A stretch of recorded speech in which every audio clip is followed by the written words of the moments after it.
Trump మరో bomb పేల్చారు. H1B visa fee ఏకంగా $1,00,000 పెంచేశారు. అవును, $1,00,000. మన కరెన్సీలో 88 లక్షలు కడితేనే H1B ఇస్తారట. అలాగే H1B పై వచ్చే వారికి ఏటా కనీసం $1,00,000 జీతం ఉండాలనే నిబంధన పెట్టారు. టెక్ కంపెనీలకు ఇది పిడుగు లాంటి వార్తే. ఇంకా క్లారిటీగా చెప్పాలంటే మన ఇండియన్స్ కి అమెరికా డోర్స్ క్లోజ్ చేసేసే ప్రయత్నం చేశారు ట్రంప్. ఓ పక్క ట్రేడ్ డీల్ రచ్చ కొనసాగుతూ ఉండగానే H1B పై నిర్ణయం తీసుకోవటం పెను సంచలనంగా మారింది. దానికి సంబంధించిన బ్రేకింగ్ న్యూస్ చూద్దాం. H1B వీసాలపై ట్రంప్ సంచలన నిర్ణయం తీసుకున్నారు.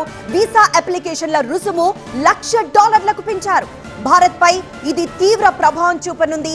H1B వీసా లాటరీ సిస్టమ్ ని అమెరికా తొలగించింది. టెక్ సంస్థలపై పెను భారం మోపనుంది ఈ కొత్త నిర్ణయం. ఐటీ సంస్థలు సంతోషపడతాయని ట్రంప్ వ్యాఖ్యానించారు. అయితే ఇండియన్ టెక్ సెక్టార్ కి మాత్రం ఇది షాకింగ్ న్యూసే.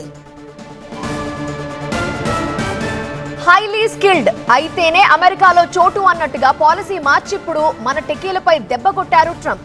భారత్ తో పాటు చైనాపై ఇప్పుడు ఈ వీసాల ప్రభావం దారుణంగా ఉండనుంది. అమెరికన్లను నియమించుకోండి, అమెరికా ఫస్ట్ అంటూ 1కి 10 సార్లు చెప్తున్న ట్రంప్ H1B ఫీజు $1,00,000 పెంచడం ద్వారా తన ఉద్దేశం ఏంటో క్లియర్ గా బయట పెట్టేశారు ట్రంప్. ప్రస్తుతం H1Bకి లాటరీ విధానం అమల్లో ఉంది. ముందు వీసా కావాలనుకున్న వాళ్ళు కొంత ఫీజు కడతారు. లాటరీలో పేరు ఫైనల్ అయితే, అంటే లాటరీ తగిలితే డబ్బులు కట్టేవారు. ఇప్పుడు అది తీసేశారు. గతంలో కంపెనీలు H1B లాటరీలో ఎంపికైన వాళ్ల ఫీజులు కట్టి ఆన్ సైట్ ఆఫర్ ఇచ్చేవి. ఇప్పుడు $1,00,000 అంటే ఐటీ ప్రొఫెషనల్స్ ని US పంపే విషయంలో కంపెనీలు 1కి 100 సార్లు ఆలోచిస్తాయి. ఇక్కడ ఇంకో విషయం ఉంది. US ఏటా 85,000 వీసాలు ఇలా లాటరీ ద్వారా ఇస్తూ ఉంటుంది. ఇప్పుడు అది పోయి $1,00,000 రేటు ఫిక్స్ అయ్యింది.